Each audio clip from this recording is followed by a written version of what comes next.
Alright, so I'm out here going to start checking the brisket to see if it's done. Going to do this by feel. One thing I do want to call out about this is that it's not something that I came up with on my own. It's actually an idea that I stole from Aaron Franklin, something that I saw him do, and it just made sense to me. It's how I've always done it. Again, his reasoning is the same reasoning as mine, that every animal is different. Meat comes from animals, so therefore every piece of meat is different. They all cook different. Time and temperature aren't always going to be the same for every piece of meat, because they're all different. So go off of feel, pick up the meat and see how it feels, and know when it's done based upon how it feels. So right now, this one's temping at about 200 degrees. So I'm just going to pick it up and kind of get a baseline gauge of how it's feeling. So it's feeling like it's getting softer, it's feeling better. It's definitely getting there, but it's not there yet. So, it's really kind of hard to explain what to feel for, and how to know. Ultimately, it just kind of comes down to experience, doing it a bunch of times. You just kind of pick it up, and when your hand feels like it's starting to melt into the meat from the bottom, then you can kind of squish it from the top also a little bit. You don't want to push juices out, but you want to just kind of squish it a bit, just to really kind of feel for the sponginess and the squishiness of it, and see if it's going to bounce back, or kind of what it does. Right now it still feels kind of stiff, so I didn't even bother trying to push on the top.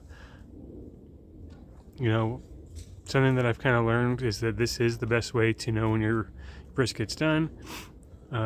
It does take a few tries. It takes several tries actually before you get it down, before you really feel comfortable in knowing how to tell your meat's done based on feel.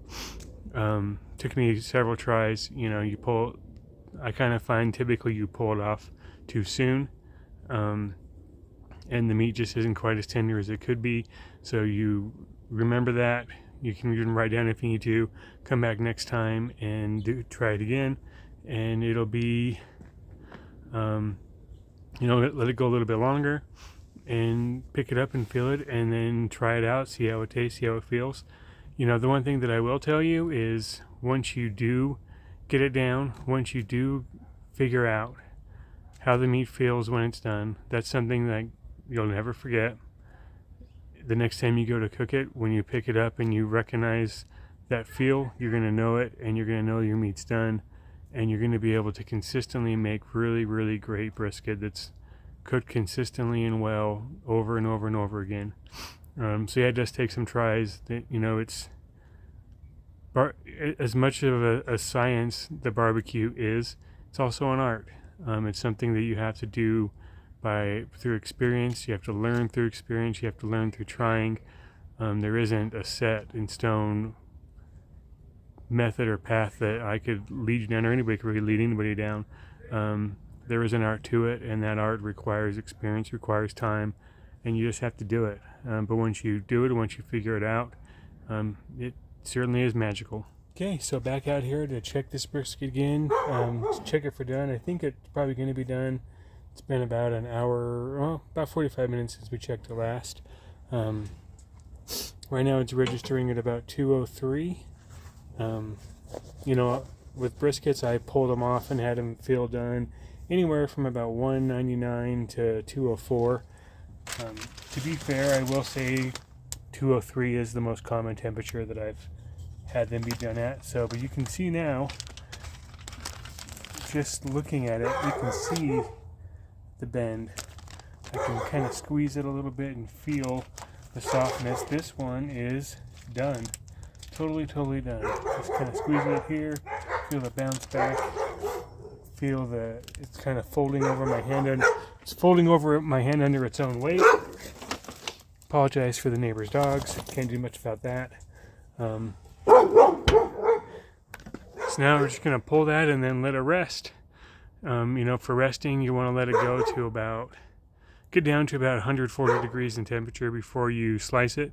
150 is probably the minimum you want to go down to, but 140 is ideal. Get it down to 140, unwrap it. When you're ready to start serving it, slice it, You can wrap it up, put it in a cooler if you want to. If you want to let it rest for even longer. Otherwise, just simply, put it in your on your countertop. Put it in your garage on the cement.